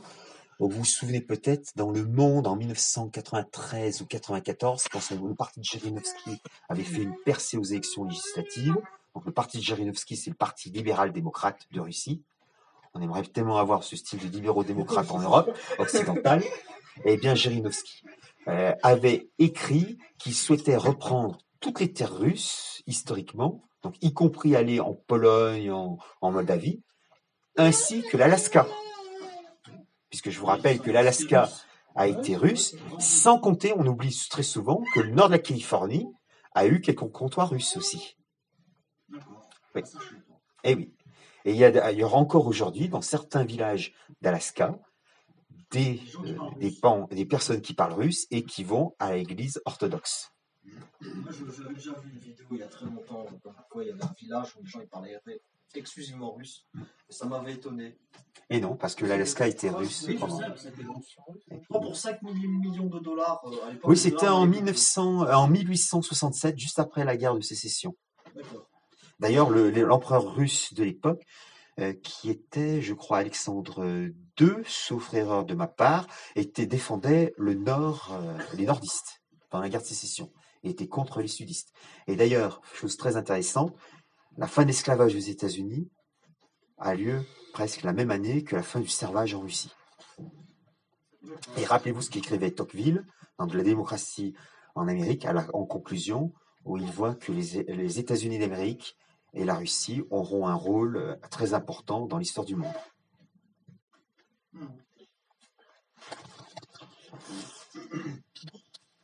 Y a-t-il des questions? Oui, il y a des détracteurs de Dugin qui vont essayer de le faire passer pour un crypto-juif, mais on va dire sur la question de Capricorne et de messianisme aussi. Et sa façon de vouloir donc agir contre l'antéchrist. Bon, du coup, ça fait aussi, voilà, vous disiez, une forme de messianisme aussi, mais qui pour moi, ça n'a rien à voir avec les notions de Olam chez les Juifs. Je ne sais pas si ils sont très clairs. Totalement différent. C'est totalement différent. Je vous rappelle que pour un chrétien, un juif, c'est un tueur chrétien. Puisque pour le chrétien, le Messie est arrivé, alors que les juifs attendent toujours le Messie. Oui. Ensuite, est-ce que la pensée duginienne est-elle crypto-juive? Il serait le premier surpris. Je ne crois pas. Oui, c'est pas parce qu'on lutte contre. En fait, il y a certains catholiques qui considèrent que la gnose a été faite par les juifs. Voilà, et je pense que c'est là-dessus qu'il. Oui, d'accord. C'est un raisonnement que. Voilà, c'est du billard. Je pense que c'est un peu exagéré quand même. Ça peut être excessif. Est-ce que. Oui, c'est vrai. Non, mais dans cette idée d'accélérer la venue du Messie, de Jésus. Donc en luttant contre l'antéchrist. Il pousserait des guerres. Voilà, mais les placer un peu en miroir, en fait. Ah, d'accord. Là, je ne sais pas. Et pour moi, quand on lutte contre ça, je ne sais pas. l'antéchrist, Là, vraiment. on n'est pas du côté de la destruction du monde, on lutte contre la frontale. Contre l'entropie, justement. Après, dans tous les cas, c'est des combats nationaux et pas mondiaux. On peut avoir une sympathie pour Oui, voilà, mais sans attendre le salut de la Russie. Oui, mais bon, on a un peu trop. Chez nous, malheureusement, j'ai pas pu être présente à la conférence, il y aurait eu beaucoup de bruit. Mais c'est vrai qu'on voit un peu les deux extrêmes. On voit les Douguinolas et les Poutinolas. On voit en même temps ceux qui détestent, alors que c'est des personnages complexes. Là, je ne pourrais pas vous répondre sur ce sujet parce que c'est de l'ordre de la question. Et puis aussi, quand on un peu se méfier, je vous ai dit tout à l'heure que j'étais ni de l'autre, j'essaie de je comprends les analyses, voilà pourquoi les vigiles dans l'ébullition, je n'ai pas encore passé d'évoquer la situation en Ukraine. Parce que je ne veux pas faire comme les journalistes, rentrer directement et donner comme ça, depuis à l'abri chez soi, à 2500 km, 1500 km de France, le point de vue d'emploi. Non. Il faut regarder les différents points de vue. Je me demande, et là je vais provoquer, je me demande si ce conflit ne serait pas, déclenché par Poutine, ne serait pas la version, une deuxième étape de la grande réunification. La version La deuxième étape de la grande réunification. Du Great Reset. Et je rappelle que Pierre Hillard a bien montré que Poutine a des liens avec l'hyperclasse. Oui, c'est ça. Je pose la question si, vu la situation actuellement sur le terrain d'après les occidentaux, je me pose la question est-ce qu'il ne ferait pas partie si en fait, il faut faire attention, on voit là, on voit les deux camps qui se battent, mais au-dessus, il y a des liens, des voilà pourquoi c'est pour ça que j'aime pas trop aussi, c'est gentil. Enfin, il y a des raisons, quoi. Ah, là, dans Réflexion à l'Est, je l'ai écrit en 2011. Bon, à l'époque, je l'ai pas. Mais déjà, je montre. Donc, c'est un recueil d'articles qui sont aujourd'hui plus disponibles. Et à un certain moment, donc il y a un texte sur Rencontre avec Alexandre Doudille, et il y a un texte où je raconte. Donc, il y a une partie qui s'appelle Si près de l'ours, où je me souviens plus où est-ce. Donc, je parle bien sûr du Bélarus, et je mentionne un moment. Donc, je mentionne l'Ukraine, un État par défaut. Donc, on est en 2011, et c'est un texte qui date du début des années vers 2008-2009. Et d'ailleurs, des amis l'ont lu récemment. Ils m'ont dit que c'était très bien vu dans le cadre de l'époque. Bien entendu, il ne s'est pas actualisé, il n'est pas réactualisé.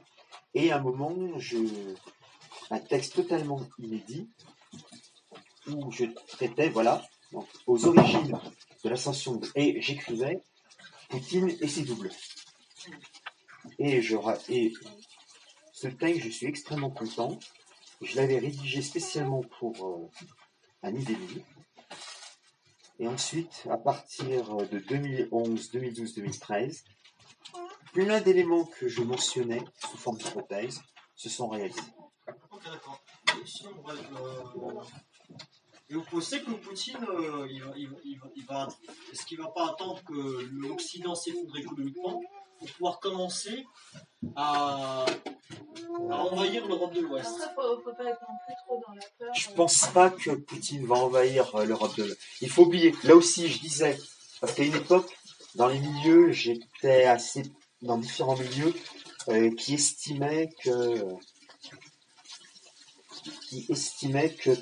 alors qu'est-ce que j'avais écrit là, je m'en souviens plus. Il y en avait qui disaient que ils attendaient l'arrivée des chars russes pour nettoyer nos banlieues d'immigration. C'est plutôt s'allier, pourquoi défoncer? Et je leur ai dit il ne faut pas croire à cette image. Et oui, c'est ça.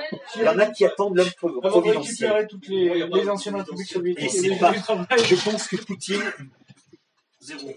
Poutine, là, c'est un russe formé par lui. Donc c'est un homo soviéticus. Il ne faut jamais oublier ce point de vue. Je pense que Alexandre Doudine est aussi un homo soviéticus. et qui veulent rattraper l'Union soviétique sans les États baltes, mais avec des modifications de frontières. C'est-à-dire, vous savez qu'il y a une partie de l'Estonie, l'est de l'Estonie, il y a d'importantes minorités russophones.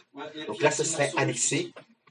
Il y a aussi l'enclave de Kaliningrad, mais on peut prendre le détroit, pas le détroit, le saillant de Kowalski. Un saillant, c'est sur une carte. Il y a l'enclave de Kaliningrad ici. Là, il y a le Bélarus. Au sud, la Pologne. Au nord, il y a la Lituanie. Et c'est une bande de distance entre la frontière de Kaliningrad et le Bélarus. Il y a moins de 5 km.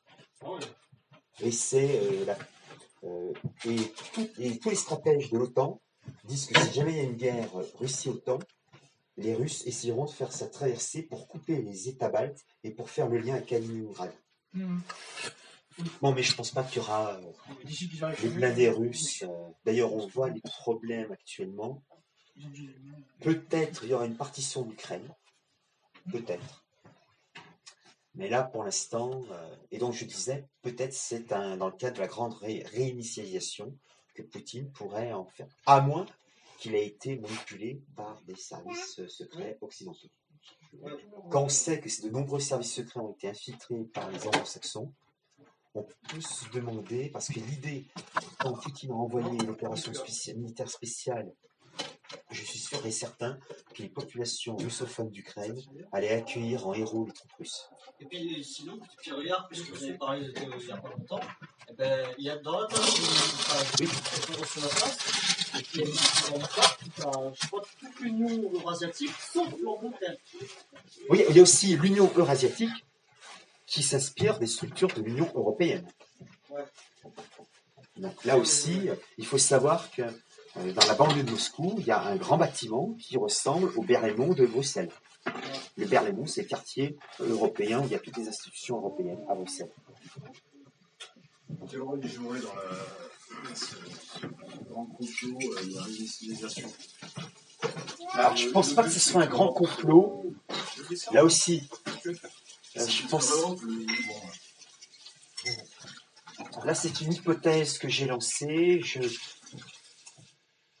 ne peux pas donner de réponse ferme et définitive. Parce que c'est Occidentaux qui se tirent des balles dans le pied. En fait, le bien des Américains, c'est pour les États-Unis, oui. Pour les Britanniques aussi. Quoique, d'un point de vue britannique, la situation intérieure, c'est un petit peu compliqué.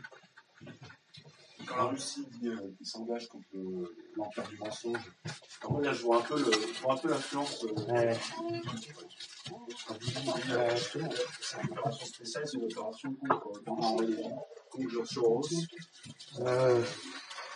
contre le mal absolu que représentent les États-Unis. Je suis sceptique. Pourtant, je ne suis pas pro-américain, loin de là. Je suis sceptique. Je pense que... Je pense qu'il a tout intérêt à laisser George Soros le bordel. Comme ça, il n'aura plus qu'à accueillir l'Europe avec 3 chars. Là, je crois que il y a plusieurs. Pour l'instant, on est comme disait Clausewitz, on est dans le brouillard de la guerre et on voit très très mal la situation. Donc, je ne peux pas apporter de réponse définitive. Je peux même pas émettre d'hypothèse parce que là, je regarde la situation, j'essaie de voir sur les différents points de vue et je vois que c'est très, très. Quand on voit que les soldats russes reculent, qu'il y a un manque d'hommes avec la mobilisation partielle, que les Russes, leur tactique, c'est en 1945, c'est du Joukov recraché. Et puis aussi cette idée, pourquoi Poutine n'a pas fait un coup d'État contre Zelensky? Les États-Unis font des coups d'État. Oui, des révolutions colorées, oui. Pourquoi? Alors, je pense que depuis 2014, et là, Dugin avait eu raison. Dugin, en 2014, disait les Russes ont commis une erreur, ils auraient pu envahir directement toute l'Ukraine. En 2014, il y aurait eu moins de réactions qu'aujourd'hui. C'est la pensée de Dugin. Mais quand, en 2014 et maintenant, je crois que les services secrets occidentaux ont dû bien nettoyer les réseaux pro-russes en Ukraine. Donc, il n'y a pas eu, mais là aussi, réussi. Ils auraient pu avoir des cartes de l'Ukraine. Ils ont eu des difficultés pour trouver des coins. Non, là, je pense ce conflit. Il faut jamais oublier un livre de Georges Sokolov, historien, un de ses grands livres qui est décédé il y a quelques années. Georges Sokolov, donc un historien, avait écrit un livre sur la Russie impériale qui s'appelait, et c'est très révélateur, et le titre est très révélateur, La puissance pauvre. La Russie est une puissance pauvre. Et peut-être qu'il veut transformer aussi l'Ukraine en gouffre financier phénoménal pour accélérer la destruction économique de l'Empire occidental, pour pouvoir l'envahir plus facilement plus tard. Démographiquement, c'est impossible. Déjà, en Russie, il y a très peu... Ouais, la natalité, elle est la pas natalité contrairement à ce que peuvent dire certains, la natalité en Russie est faible. Elle a repris un tout petit peu, mais avec la guerre qui commence en Ukraine, ça va pas s'arranger. Et à Moscou, déjà, la moitié de la population est non russe blanche. Oui, ça oui, mais après, quand il faut envoyer une guerre, on s'en fout qu'ils soient blancs ou kazakhs, ou voilà, il envoie. D'ailleurs, Poutine, lapsus révélateur, est prêt à engager dans l'armée russe les populations d'Asie centrale. Oui, non, mais ça, Or, le gouvernement de l'Ouzbékistan a prévenu ses nationaux qui vivent en Russie, vous ne prenez pas d'engagement dans l'armée russe. Ah d'accord, ouais. Il y a quand même quelques dissensions. Il y a des dissensions. D'ailleurs, actuellement, quand on regarde l'actualité, il y a des tensions aux frontières de Tadjikistan et l'Ouzbékistan, au sujet de la vallée du Fergana, où là aussi c'est un véritable foutoir absolu. Et puis aussi, il y a des tensions entre Azéris et Arméniens. Et l'étranger proche n'est plus tenu par Poutine. Mais évidemment, ouais. D'accord, il peut y avoir des volontés séparatistes plus tard, on peut l'entendre. Je pense qu'il y a un entretien dans le premier semestre de cette année d'Éric Delcroix, qui avait entièrement raison. La faute est on vit l'héritage, on subit l'héritage de Staline. Voilà. Parce que d'un côté, ça c'est fou, vous avez les ukronazis contre les racistes. Qui sont les racistes? C'est la contraction de Russes fascistes. Ukronazis contre racistes. Russes fascistes. Là, je suis désolé. Benito contre Adolphe, qui se battent. Il faut arrêter les bêtises. C'est justement un pays qui... C'est plus compliqué. Il y a pas que des blancs. L'Ukraine, un État par défaut. Et mon ami Pascal Lassalle, à qui j'ai dédié cet ouvrage, m'avait dit... D'ailleurs, pour parler des Asiatiques d'Europe ancestralement, d'ailleurs, je les vois à côté de la mer Caspienne, vers l'ouest. C'est des Asiatiques européens. Oui, ils ne sont pas européens du tout au niveau en Kalmoukie. C'est peut-être la raison pourquoi on trouve de temps en temps sur les vidéos des Ukrainiens qui ont des traces des têtes de. Bien sûr, parce que les Ukrainiens, il y a eu une influence tatar. Ah oui, n'oubliez pas qu'il y a les Tatars de Crimée. Il y a plein de Tatars, ils ne sont pas très asiatiques de faciès. Aussi qu'il y a eu du métissage. Bien entendu, ça c'est de caucasoïdes. Mais bon. Et sinon, face à la dénatalité grandissante en Russie, qui concerne d'ailleurs quasiment toutes les hémisphères nord, de manière assez désastreuse, c'est peut-être ça l'une des raisons principales pourquoi Poutine cherche à re-christianiser. Et là, je ne pourrais pas être. Alors, je sais qu'il a la foi orthodoxe, je suis d'accord, que le christianisme orthodoxe russe est très lié au pouvoir politique. L'un ne va pas sans l'autre. Symphonie des pouvoirs.